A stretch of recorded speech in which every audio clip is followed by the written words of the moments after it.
A question I'm often asked is, where did I get my passion for human rights and justice? It started early. I grew up in the west of Ireland, wedged between four brothers, two older than me and two younger than me. So of course I had to be interested in human rights and equality and justice and using my elbows. And those issues stayed with me and guided me. And in particular, when I was elected the first woman president of Ireland from 1990 to 1997, I dedicated my presidency to having a space for those who felt marginalised on the island of Ireland and bringing together communities from Northern Ireland with those from the Republic, trying to build a peace. And I went as the first Irish president to the United Kingdom and met with Queen Elizabeth II and also welcomed to my official residence, which we call Áras an Uachtaráin, the house of the president, members of the royal family, including notably the Prince of Wales. And I was aware that at the time of my presidency, Ireland was a country beginning a rapid economic progress. We were a country that was benefiting from the solidarity of the European Union. Indeed, when Ireland first joined the European Union in 1973, there were parts of the country that were considered developing, including my own beloved native County Mayo.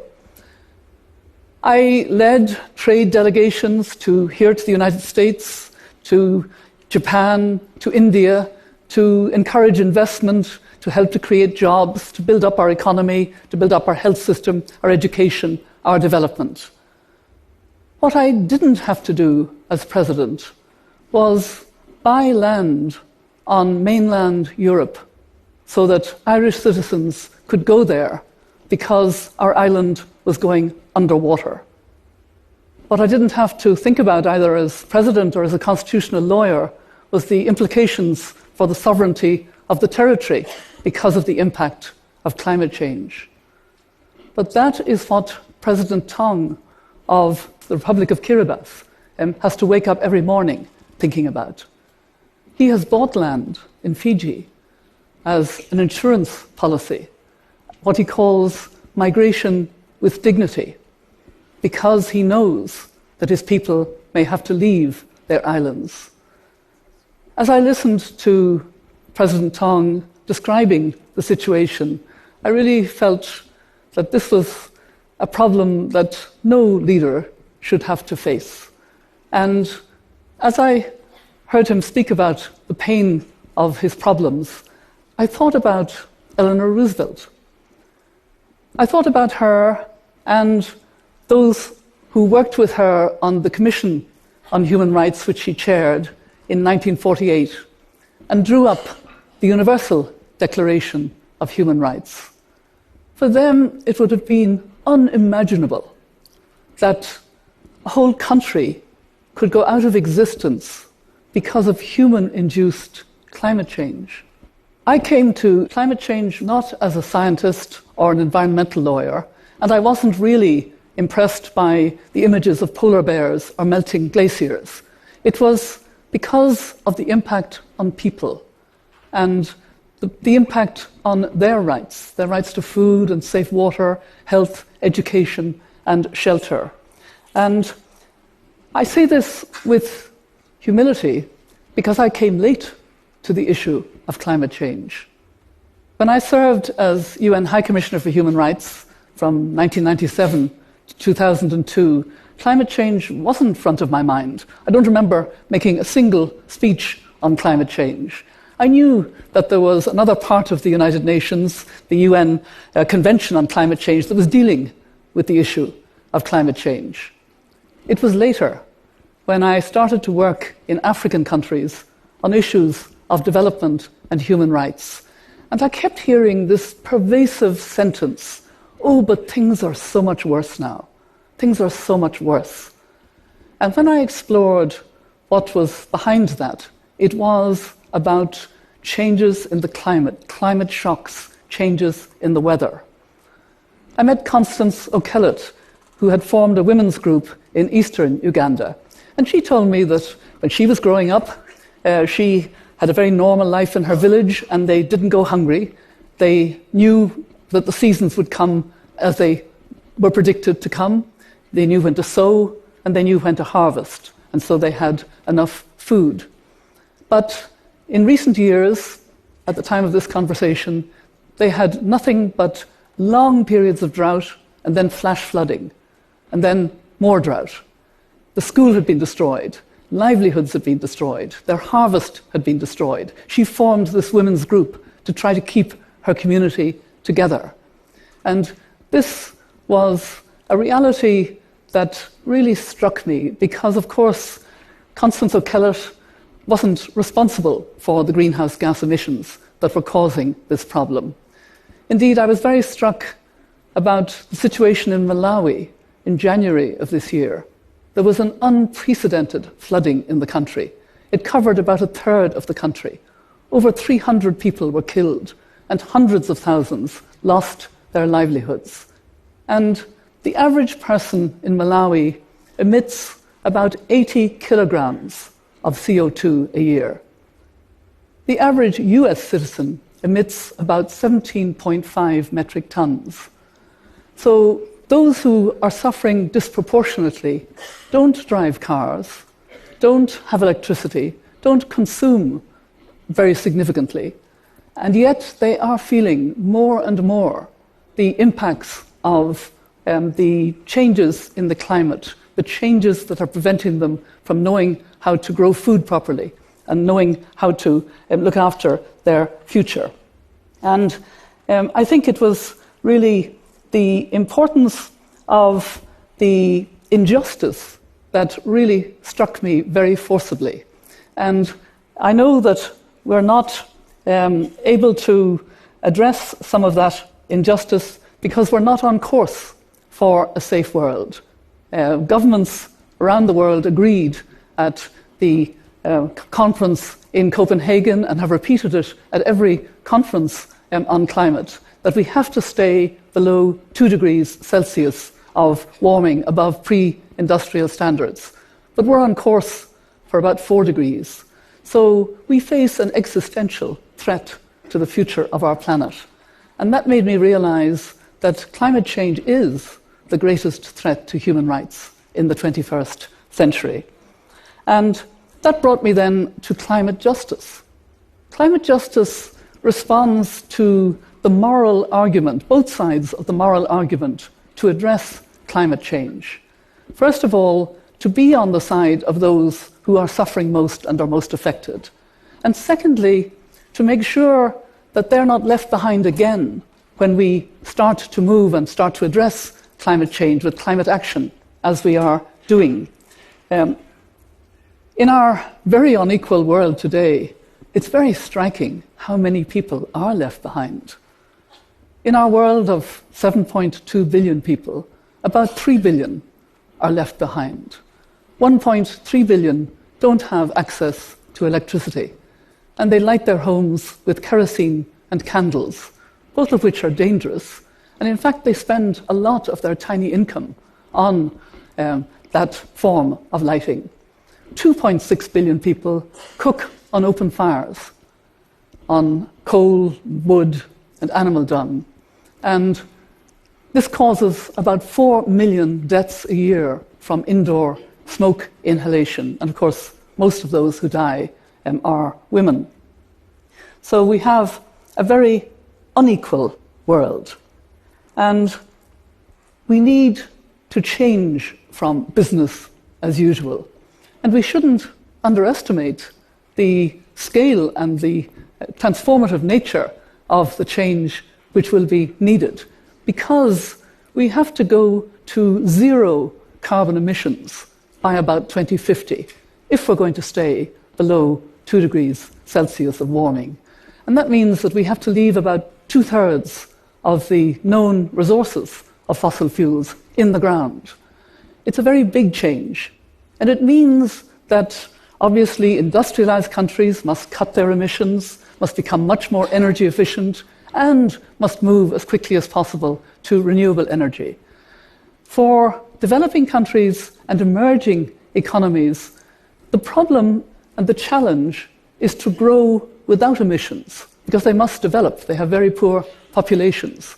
So they must develop without emissions. And that is a different kind of problem. Indeed, no country in the world has actually grown without emissions. All the countries have developed with fossil fuel and then maybe moving to renewable energy. So it is a very big challenge, and it requires the total support of the international community with the necessary finance and technology and systems and support, because no country can make itself safe from the dangers of climate change. This is an issue that requires complete human solidarity. Human solidarity, if you like, based on self-interest, because we are all in this together, and we have to work together to ensure that we reach zero carbon by 2050. The good news is that change is happening, and it's happening very fast. Here in California, there's a very ambitious emissions target to cut emissions. In Hawaii, they're passing legislation to have 100% renewable energy by 2045. And governments are very ambitious around the world. In Costa Rica, they have committed to be carbon neutral by 2021. In Ethiopia, the commitment is to be carbon neutral by 2027. Apple have pledged that their factories in China will use renewable energy. And there is a race on at the moment to convert electricity from tidal and wave power in order that we can leave the coal in the ground. And that change is both welcome and is happening very rapidly, but it's still not enough, and the political will is still not enough. Let me come back to President Tong and his people in Kiribati. They actually could be able to live on their island and have a solution, but it would take a lot of political will. President Tong told me about his ambitious idea to either build up or even float the little islands where his people live. This, of course, is beyond the resources of Kiribati itself. It would require great solidarity and support from other countries, and it would require the kind of imaginative idea that we bring together when we want to have a space station in the air. But wouldn't it be wonderful to have this engineering wonder and to allow a people to remain in their sovereign territory and to be part of the community of nations? That is the kind of idea that we should be thinking about. Yes, the challenges of the transformation we need are big, but they can be solved. We are actually, as a people, very capable of coming together to solve problems. I was very conscious of this as I took part this year in commemoration of the 70th anniversary of the end of the Second World War in 1945. 1945 was an extraordinary year. It was a year when the world faced what must have seemed almost insoluble problems. The devastation of the world wars, particularly the Second World War, the fragile peace that had been brought about, the need for a whole economic regeneration. But the leaders at that time didn't flinch from this. They had the capacity, they had a sense of being driven by never again must the world have this kind of problem. And they had to build structures for peace and security. And what did we get? What did they achieve? The Charter of the United Nations, the Bretton Woods institutions, as they're called, the World Bank and the International Monetary Fund, a Marshall Plan for Europe, a devastated Europe to reconstruct it, and indeed, a few years later, the Universal Declaration of Human Rights. 2015 is a year that is similar in its importance to 1945, with similar challenges and similar potential. There will be two big summits this year. The first one in September in New York, is the summit for the Sustainable Development Goals. And then the summit in Paris in December to give us a climate agreement. The Sustainable Development Goals are intended to help countries to live sustainably in tune with Mother Earth, not to take out of Mother Earth and destroy ecosystems, but rather to live in harmony with Mother Earth by living under sustainable development. And the Sustainable Development Goals will come into operation for all countries on the 1st of January 2016. The climate agreement, a binding climate agreement, is needed because of the scientific evidence that we're on a trajectory for about a 4-degree world, and we have to change course to stay below 2 degrees. So we need to take steps that will be monitored and reviewed so that we can keep increasing the ambition of how we cut emissions and how we move more rapidly to renewable energy so that we have a safe world. The reality is that this issue is much too important to be left to politicians and to the United Nations. It's an issue for all of us, and it's an issue where we need more and more momentum. Indeed, the face of the environmentalist has changed because of the justice dimension. It's now an issue for faith-based organisations under very good leadership from Pope Francis, and indeed the Church of England, which is divesting from fossil fuels. It's an issue for the business community.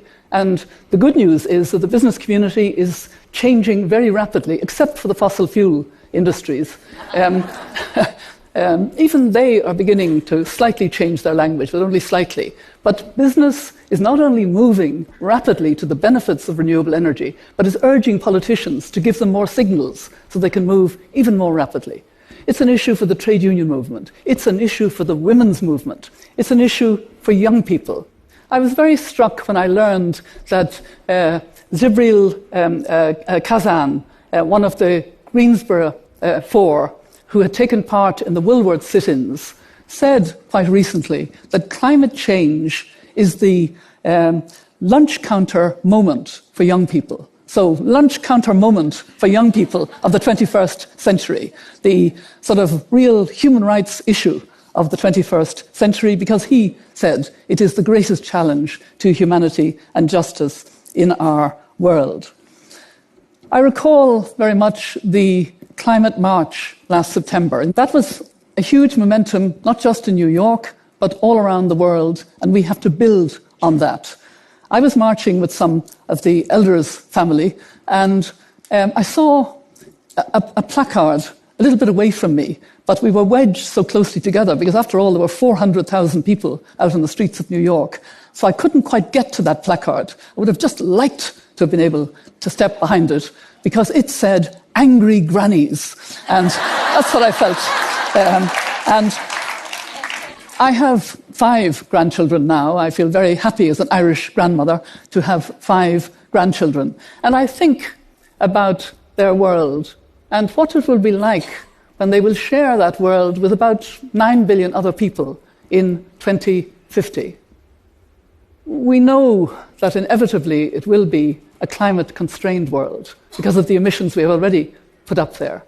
But it could be a world that is much more equal and much fairer and much better for health and better for jobs and better for energy security than the world we have now.